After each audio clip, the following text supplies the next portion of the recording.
Queridos, é com muita alegria que eu quero saudar a todos com a paz do Senhor Jesus. Eu queria convidar a todos para abrir a Bíblia no livro do profeta Amós, capítulo de número 9, versículo de número 11. E aí, depois do profeta Amós, você já abre no livro dos Atos dos Apóstolos, no capítulo de número 15 e versículo de número 16. Amós 9, 11, Atos 15 e 16. Enquanto você vai localizando, muito obrigado, meu irmão. Deus abençoe, viu? Eu quero falar da alegria e do contentamento de estar hoje à noite aqui reunido na presença de Deus, junto com meus irmãos que vieram para adorar e bendizê-lo na beleza da sua santidade. Já foi apresentado minha esposa, eu também queria apresentar meu filho João Felipe e a Clara Liz, que devem estar ali na salinha. Nós estamos passando aqui pela capital, eu já estou chamando Foz de capital, porque a cidade é muito grande, muito bonita, capital das cataratas. E o nosso querido amigo pastor, o pregador Micaías, fez a indicação ao pastor Gilton, o Micaías, que é filho do pastor José da Costa Melo, muito conhecido como pastor Zezinho, e que foi reeleito agora primeiro vice-presidente da nossa convenção, com mais de 60%, se não falha a memória dos votos, uma bênção de Deus. Antes de ler o texto, com a permissão do pastor, eu queria apresentar o nosso material. Esse livro o Senhor nos deu a graça de publicar no ano passado e tem uma didática muito boa, até para quem não tem o costume de ler. Uma linguagem bem harmonizada, de fácil compreensão. E nesse livro aqui nós temos 8 lições, ou 8 ensaios, ou 8 reflexões sobre a vida e sobre o caminho, dentro de 3 tópicos. O primeiro, chamada para a salvação. Ele disse: vinde a mim todos os que estáis cansados e sobrecarregados. E vocês conhecem o restante do texto. Ele também disse: quem quiser vir após mim, primeiro, negue-se a si mesmo. Segundo, tome a sua cruz. Terceiro, siga-me. Isso é chamada para o discipulado.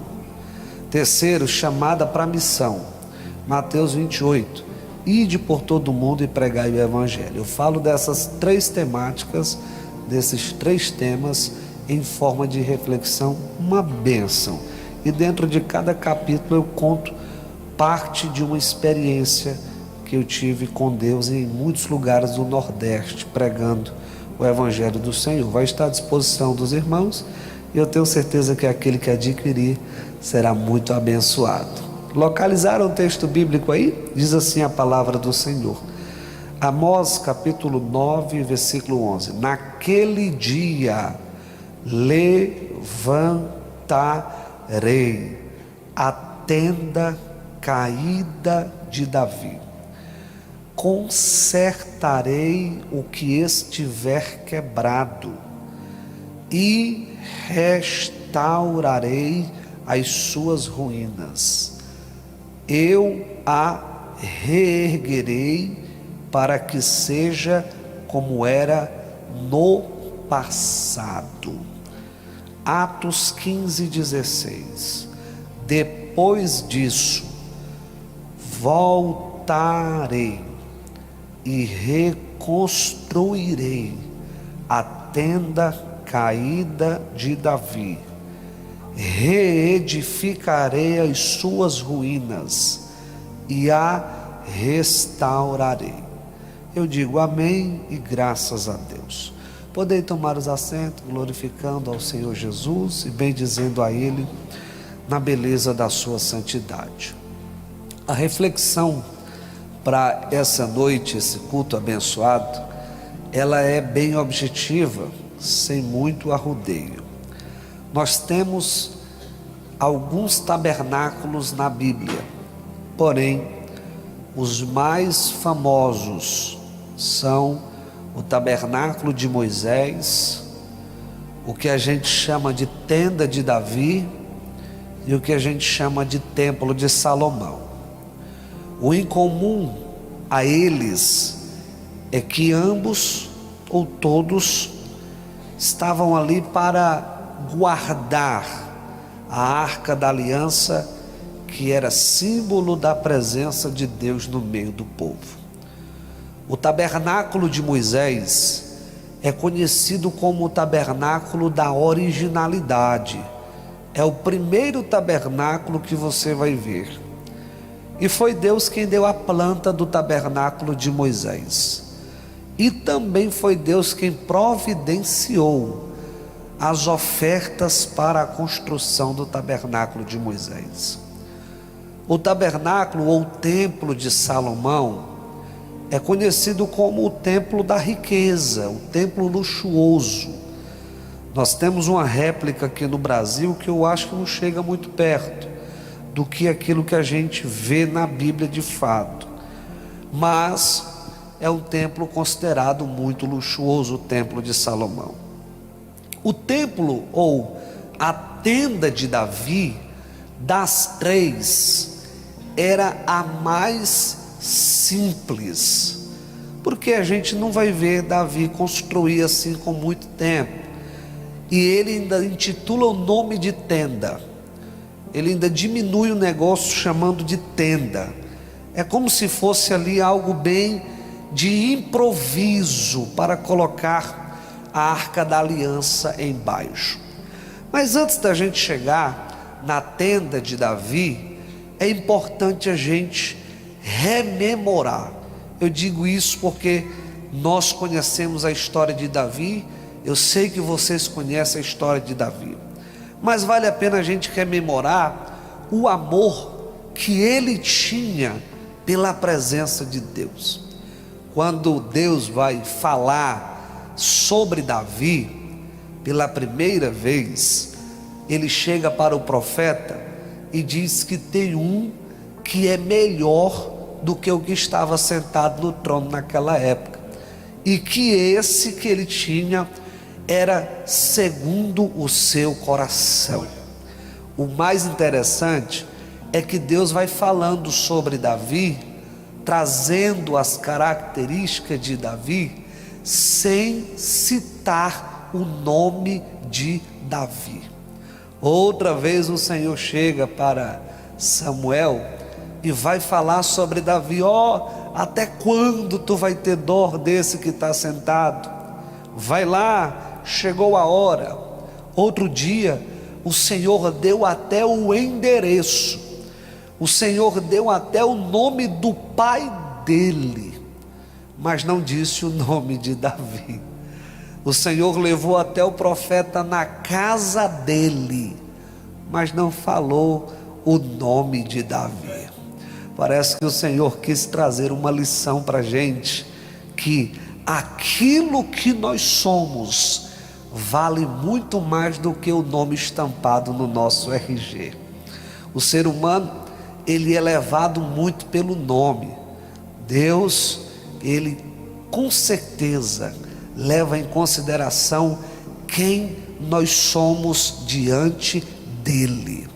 E quando eu digo diante dele, eu não falo diante da igreja, eu não falo no momento do culto, eu falo após o culto, eu falo no momento em que você está dentro do seu quarto, com a porta trancada, ouvindo, falando, escrevendo, pensando. É nesses momentos que o Senhor vai pesando quem verdadeiramente ama a sua presença. E Deus conhecia o coração de Davi. Parece que o profeta e a cidade não conhecia Davi, mas Deus conhecia Davi. Deus prepara dois cenários para apresentar Davi. O primeiro cenário é dentro da sua casa, quando ele é ungido na presença dos seus irmãos e do seu pai, ele é apresentado para sua casa, e dali ele retorna para o campo para pastorear as ovelhas, mas ele já tinha sido apresentado na sua casa.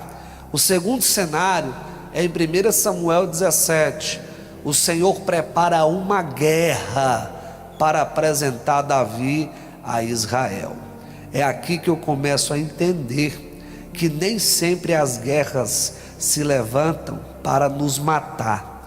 Existem guerras que se levantam para Deus nos apresentar, para Deus nos moldar, para Deus nos preparar para coisas bem maiores. A guerra estourou lá no vale, e os filisteus estão do outro lado e os israelitas do lado de cá. Vocês sabem da história. Davi é convocado pelo seu pai para levar alimentos para os seus irmãos, mas quando ele chega lá, o irmão mais velho fica meio enciumado e vai perguntar qual era a presunção de Davi. O rei veio desprezar Davi, dizendo que ele não era capaz de destruir ou de derrubar o gigante. Mas Davi driblou as afrontas do seu irmão e driblou o desprezo do rei, foi adiante de Golias e derrubou e saiu vitorioso nessa guerra, porque Davi sabia que o seu foco não era questionar com as afrontas do seu irmão e nem questionar com a voz do desprezo de Saul.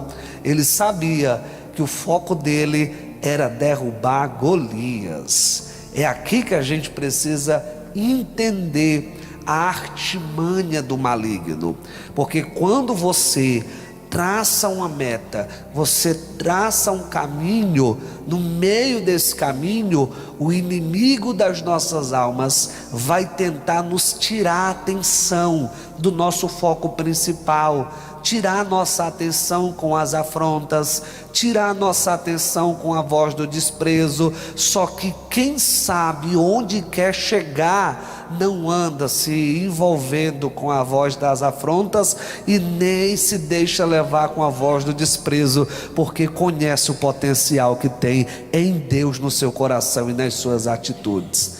Davi sabia: a minha guerra não é contra meu irmão e nem contra o rei, minha guerra é contra Golias. Davi senta no trono e uma das primeiras coisas que Davi faz após ter sentado no trono é convocar as autoridades, os governadores, os prefeitos e todos os chefes de todas as províncias e de todas as regiões. Para quê?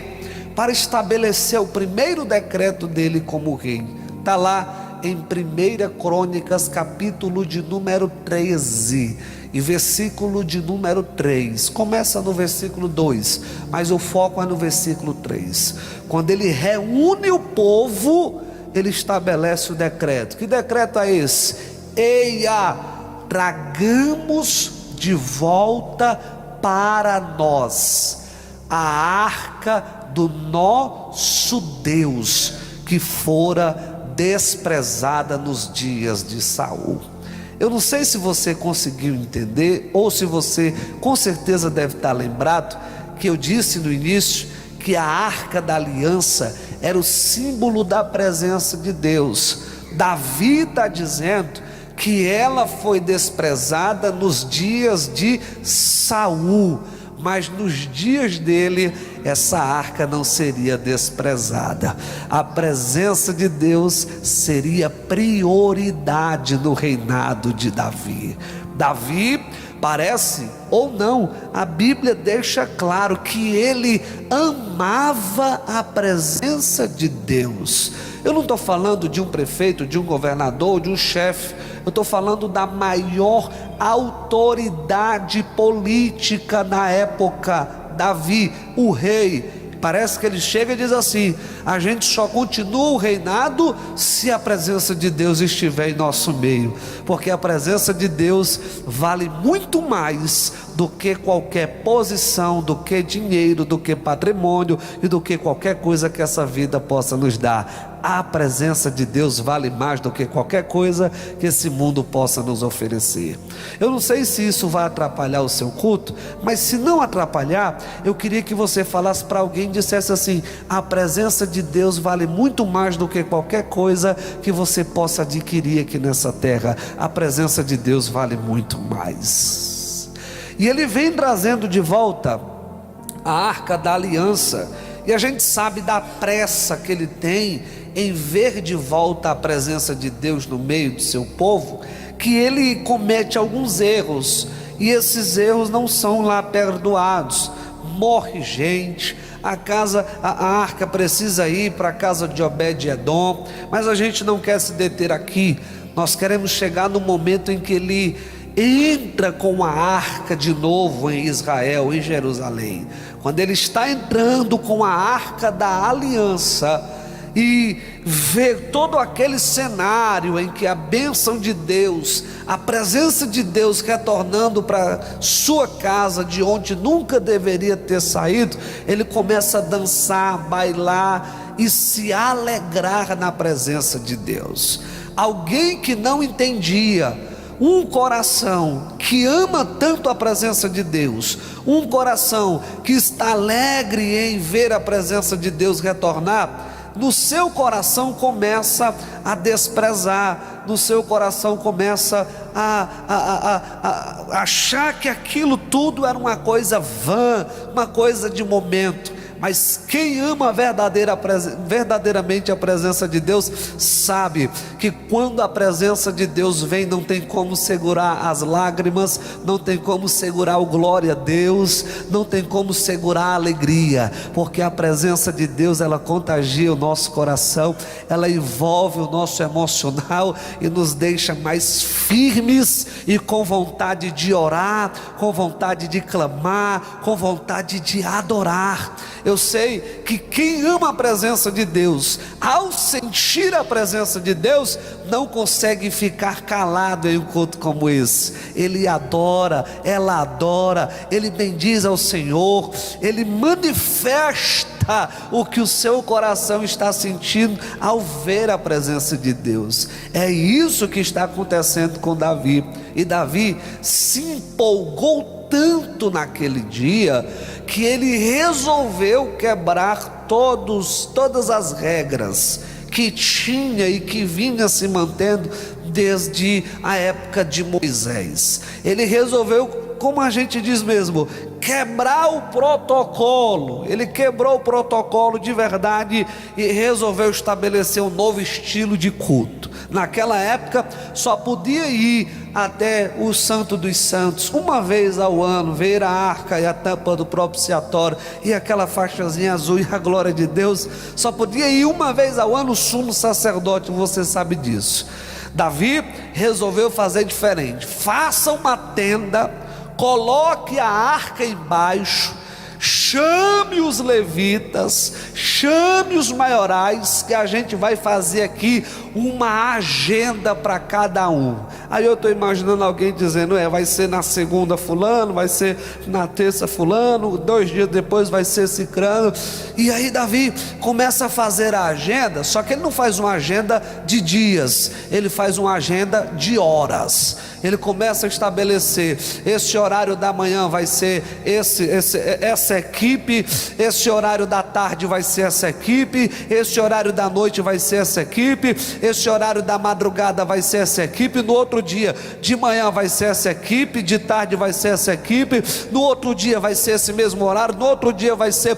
E quando de repente foi ver a agenda de culto ao redor da Arca da Aliança, era de manhã, de tarde, de noite, de madrugada, todos os dias da semana, todos os dias dos meses, todos os dias dos anos. Eu não sei se você conseguiu acompanhar, mas o culto nos dias de Davi não era uma vez por mês, não era 2 vezes por semana e nem 3 vezes, era 24 horas no ar, adorando e bendizendo aquele que é poderoso, aquele que é grande, aquele que é maravilhoso, aquele que abriu o mar vermelho e fez o povo atravessar a pés enxutos, aquele que providenciou o alimento no deserto, deserto, aquele que fez o Rio Jordão também se abrir ao meio e o povo passar a pés enxutos, esse que fez as muralhas de Jericó cair abaixo e entregou a cidade ao povo de Deus, esse que nunca perdeu uma batalha, está em nosso meio aqui nesse sábado. Quantos podem adorar Ele nessa noite? Davi estabeleceu um estilo de culto nunca visto antes. Tem até um salmo que ele inicia mais ou menos assim: acordo na madrugada, aguço os meus ouvidos e ouço gritos de honras e glórias ao grande, o eterno, todo-poderoso. Era ele acordando de madrugada do seu palácio, aguçando os ouvidos, e tinha gente em volta da arca, adorando e bendizendo ao Senhor, porque o povo amava a presença de Deus, amava adorar o Senhor, amava servir a Deus. Servir a Deus para eles, adorar a Deus para eles não era peso, era uma alegria tão grande que eles queriam ficar lá direto diante da presença de Deus. Só que essa tenda, ao que parece, nas palavras do profeta Amós, ela caiu, ela tropeçou, ela se arruinou, ela se quebrou. Nas palavras do profeta Amós, parece que essa tenda ela veio a tombar sem pena ao chão, se espedaçou-se. O que mais me chama a atenção nas palavras do profeta Amós é Deus ter lembrado da tenda de Davi e não ter lembrado do tabernáculo original de Moisés. Se Deus, Ele é o Deus da originalidade, por que não lembrou do tabernáculo de Moisés? Tá. O que mais me chama também a atenção é Deus não ter falado aqui no templo de Salomão. Se Ele é o dono do ouro, da prata, o grande, por que Ele não lembrou do grande templo de Salomão? Por que Ele vai lembrar da casa mais simples que a sua presença ou a arca da aliança teve na terra? Por que Ele não lembrou da casa mais luxuosa? E por que Ele não lembrou da casa com mais originalidade? Ele vai lembrar da casa mais simples, da tenda, que ninguém chama nem de tabernáculo, é tenda. É aqui que eu começo a entender que Deus não estava interessado no físico, na casa feita por mão de homens. Deus estava interessado, era na forma que eles cultuavam naquela época. Tem algo muito interessante aqui nas palavras do profeta Amós, é que ele diz mais ou menos assim, levantarei, e lá nas palavras de Lucas, no livro do Atos dos Apóstolos, diz assim: e eu voltarei. E a gente sabe que ninguém volta para um lugar a não ser por dois motivos. Primeiro, porque gostou muito. Segundo, por obrigação. Porque se você vai para um lugar e não gostou daquele lugar, você não volta mais. Por exemplo, eu já vou chegar em Fortaleza e ver qual é o próximo ano que eu vou vir aqui, porque eu gostei da cidade, gostei do ambiente, gostei do local. Ou a gente volta por obrigação. Agora eu imagino, quem é que obriga Deus a fazer alguma coisa? Ninguém. Então essa fase da obrigação aqui não se encaixa em Deus. Se Deus tiver de voltar para cá, para restabelecer, para levantar, é porque uma coisa aconteceu. O que? Deus gostou daquela época. Ponto. Deus gostou da forma que eles serviam, da forma que eles adoravam. Segundo, a gente só volta no lugar se gostou e também se tem saudade daquele lugar. Parece que Deus resolveu nisso aqui. Deus olhou para os dias de Amós e disse: Amós, antes que encerre o livro, no versículo 11 do último capítulo, um capítulo que só tem 15 versículos, o último, no 11, coloque lá, que eu vou voltar e vou levantar de novo essa geração de adoradores que tinha nos dias de Davi. Quem crê nisso aqui, meus irmãos? Eu estou imaginando Deus dizendo: eu gostei daquela época em que eles me adoravam na madrugada. Eu gostei daquela época em que eles abriam o coração, rasgavam a alma e vinham com o coração aberto para bendizer ao meu nome, engrandecer. Eu gostei dessa época. Eu sei, o tabernáculo caiu, não tem mais a mesma alegria de antes, não tem mais a mesma disposição de antes, não tem mais aquele fervor de antes, mas eu vim dizer: eu vou restabelecer tudo de novo, porque eu gostei daquela época, eu gostei daquele tempo. Eu vou colocar de novo alegria, eu vou colocar de novo unção, intrepidez, para que diante da minha presença todos os povos voltem a adorar e bendizer na beleza da sua santidade. Eu voltarei, primeiro levantarei o que está caído, primeiro levantar, depois reparar as suas ruínas. Parece que Deus quis deixar o negócio perfeito. Eu não vou só levantar, eu vou fazer um negócio mais bem acabado, bem arrumado, bem organizado. Vou colocar de pé e vou organizar como eu quero organizar. E eu sei que hoje à noite o Senhor te trouxe aqui exatamente para você ouvir essa palavra. O Senhor vai restaurar uma vez mais aquela presença que você tinha dele antes, aquele fervor, quem acredita nessa palavra aqui, meu irmão? Tem mais alguém que acredita nessa palavra aqui?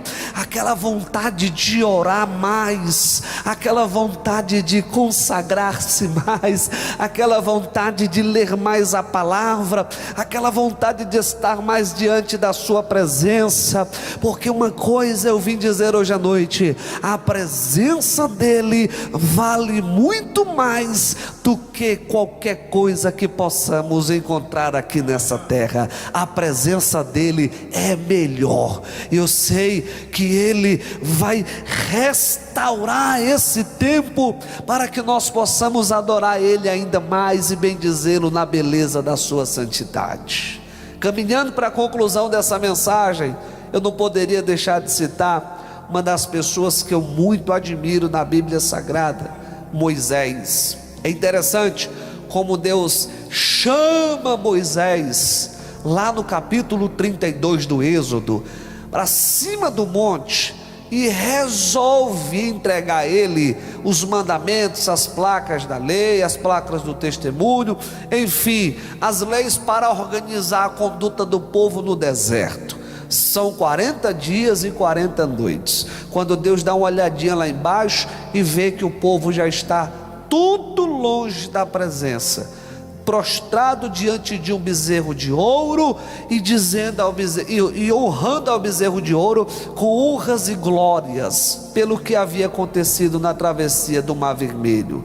Deus olhou e disse: Moisés, eu vou descer e vou matar todo mundo aí embaixo. Aí Moisés tem aquele coração de pastorzão e disse: não, Senhor, não faça isso, deixa eu dar uma olhadinha lá embaixo. Quando ele chega lá, está todo mundo prostrado diante de um bezerro de ouro, para cá, para lá, mas ele vai adiante de Arão, repreende o povo, mas no final ele faz uma oração ao Senhor, pedindo misericórdia, já naquela época, dizendo: Senhor, não mate o povo não, não destrói o povo não.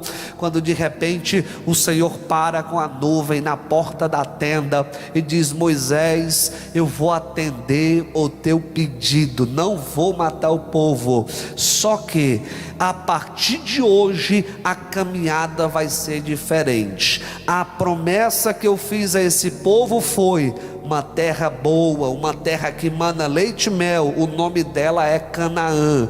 A terra de Canaã está de pé, a minha promessa está de pé, porém eu não vou mais andar no meio desse povo de dura cerviz e do coração duro, não, eu não vou mais andar, mas a minha promessa está de pé, e para garantir que vocês vão chegar lá, eu enviarei um anjo. Esse anjo vai ser o GPS e vai ser o segurança do povo no deserto. Eu vou garantir, vocês vão chegar lá, mas a minha presença não vai mais no meio desse povo. É quando Moisés parece que dá um respiro fundo lá dentro da tenda e responde o Senhor: Senhor, tudo bem, tu és o Todo-Poderoso, o Senhor é quem manda nos céus e na terra. Eu só tenho uma coisa para lhe dizer. Qual é, Moisés? Me diga, o que é que você tem a dizer? É que se a tua presença não for conosco, nós não sairemos desse lugar.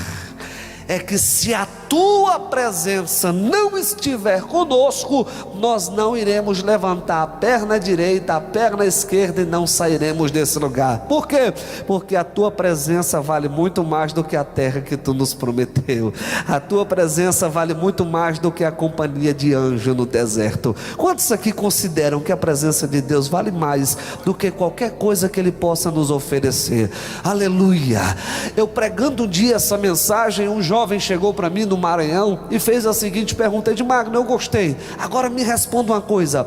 Deus, Ele nos prometeu o céu. Agora, se Deus não estivesse no céu e Ele estivesse continuando dizendo assim: vocês vão para o céu, nós vamos para o céu, valia a pena a gente chegar lá no céu se Deus não estivesse lá? Aí ele ainda disse: não é que eu diga que Deus não esteja lá no céu, com certeza Deus está, mas que Deus não estivesse lá no céu, valeria a pena ir para o céu? Eu disse: não, não valeria. O céu só é céu, e só vale a pena ir para o céu porque a presença dele está lá. A presença dele é mais importante do que a eternidade, a presença dele é mais importante do que o céu, a presença dele é mais importante do que na terra, a presença dele é mais importante do que dinheiro, é mais importante do que cargo, é mais importante do que qualquer formatura, qualquer nível superior, do que qualquer casa bonita, do que qualquer coisa que esse mundo possa nos oferecer.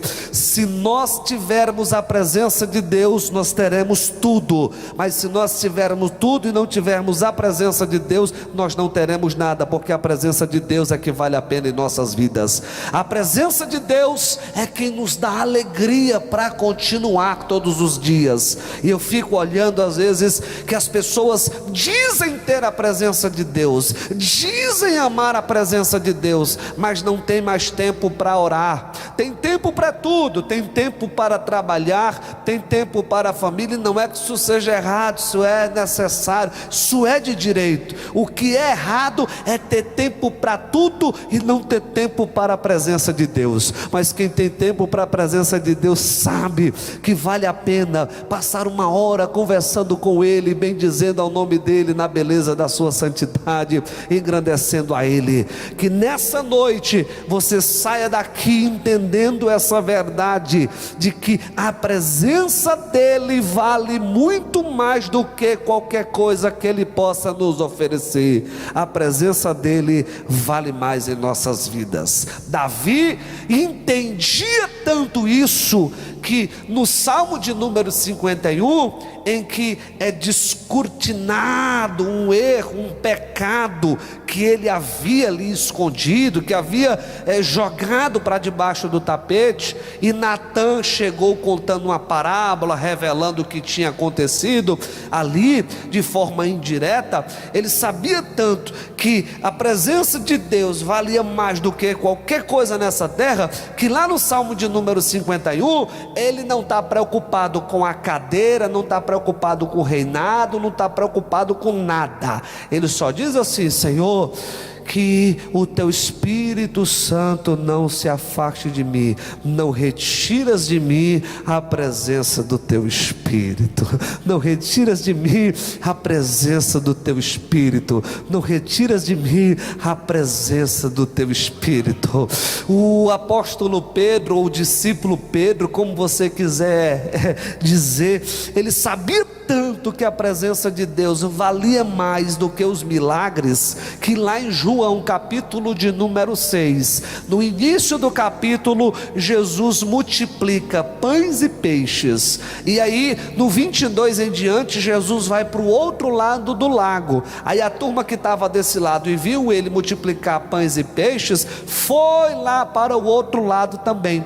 E aí no versículo 22, 23, 24, mais ou menos por ali, eles estão do outro lado do lago, já querendo de novo pães e peixes multiplicados. Aí Jesus olhou e disse assim: na verdade, vós me buscais, não pelos sinais que vistes, mas porque comeram pão e vos saciaram. Em outras palavras, vocês vieram aqui não por causa de mim e dos sinais sobre a minha vinda e sobre o arrebatamento e sobre a salvação que eu vim trazer para vocês. Vocês vieram aqui só porque eu multipliquei pão e peixe ontem, mas eu tenho uma coisa para dizer: para hoje, o Pai das luzes, o Pai da eternidade, tem um pão que é melhor do que eu multipliquei ontem. Esse pão, ele é tão bom que quem comer dele nunca mais vai ter fome na sua vida.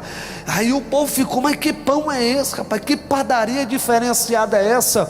Aí eles disseram: dá-nos desse pão logo, rápido. Quando de repente Jesus falou: vocês estão diante do pão, eu sou o pão vivo que desceu do céu para alimentar a alma de vocês.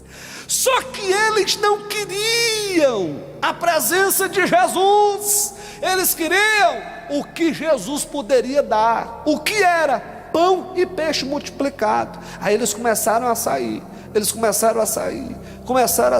Aí Jesus continuou: quem não comer da carne e do sangue não tem parte. Aí é que eles vão saindo. Jesus percebeu que estava saindo uma grande quantidade, aproveitou a carona e disse assim: quem quiser ir, pode ir, pode-se embora. Alguém chegou e disse: dura esse discurso. Que discurso duro, rapaz? Ele só está dizendo que é o pão vivo que desceu do céu, e quem se alimentar nunca mais vai ter fome. E de verdade, quem já se alimentou do Senhor nunca mais vai ter fome de outra coisa na sua vida, porque Ele sacia a nossa alma, Ele mata a nossa fome, Ele mata a nossa sede. Aleluia. Aí Jesus diz: quem quiser ir também pode ir. Aí Simão entendeu: não, eu não posso ir. Por quê? Porque para quem iremos nós, se só tu é quem tem as palavras da vida eterna? Simão entendeu que a presença dele, as palavras dele, ele que é a própria palavra dele, que mistério, ele que é o verbo que se fez carne e que era a própria palavra dele. Ele está dizendo: para quem iremos? Ele não diz para onde, porque ele não estava buscando lugar, ele estava buscando era o quem. Ele estava buscando era o alguém. Ele não estava preocupado com a geografia, ele estava preocupado era com a pessoa. Quem iremos, se só tu é quem tem as palavras da vida eterna? Oh glória. Quem está entendendo aqui o que eu estou falando? Se a banda puder vir se aproximar, que eu já estou caminhando para a conclusão, exatamente nesse ponto aqui, para a gente fazer uma oração, para a gente clamar ao Senhor, e se possível preparar um louvor aí, para a gente dizer a Ele quanto nós o amamos e quanto a presença dEle é importante para as nossas vidas. É aqui que a gente consegue entender. Moisés declarando que a presença era melhor, Davi declarando que a presença de Deus era bem melhor, o apóstolo Pedro também declarando que a presença dele era bem melhor.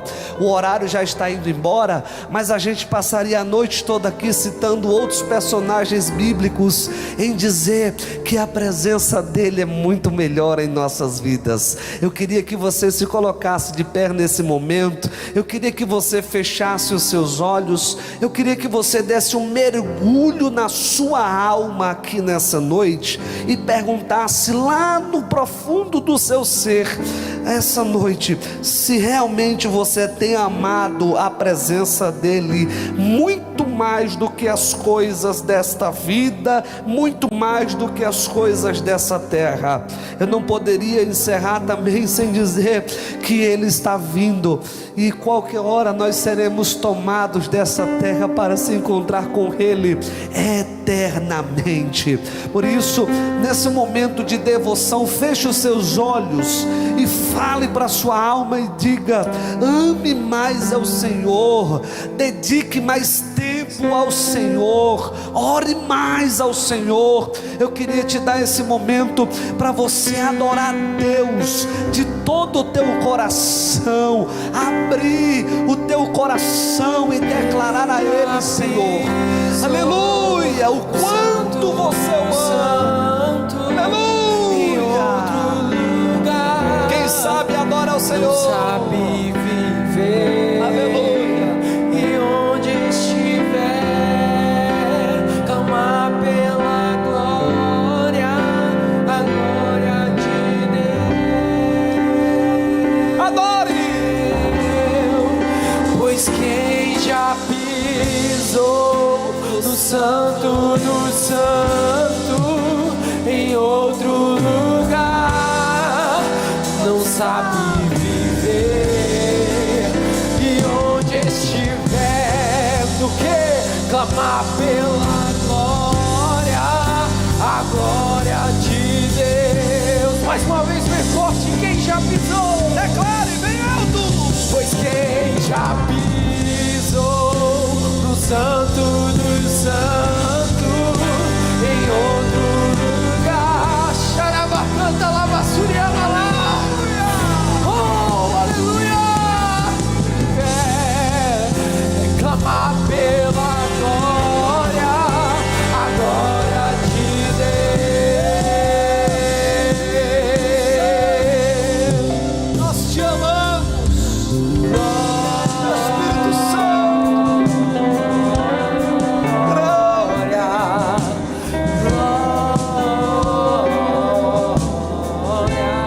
Senhor, nós estamos diante da tua presença.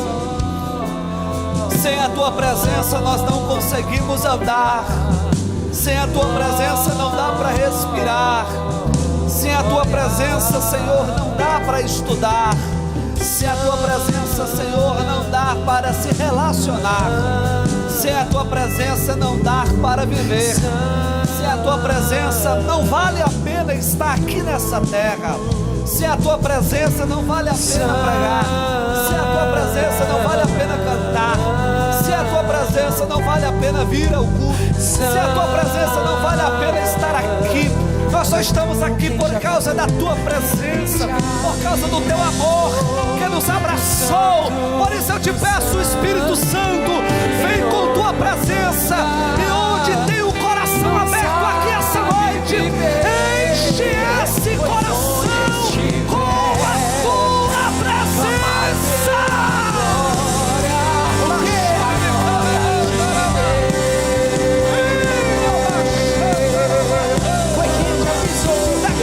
Já pisou no santo do santo, em outro lugar, não sabe viver. E onde estiver, clamar pela glória, a glória de Deus. Só a igreja louvando, canta bem alto. Pois quem já pisou no santo dos santos,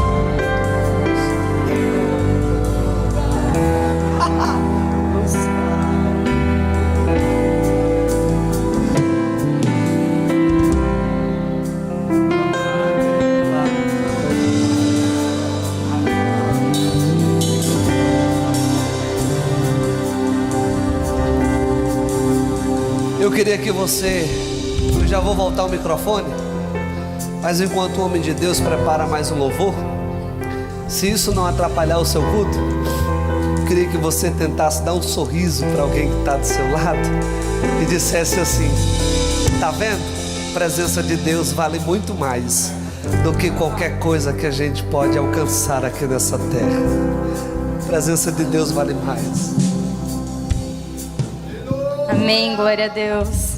Você está feliz?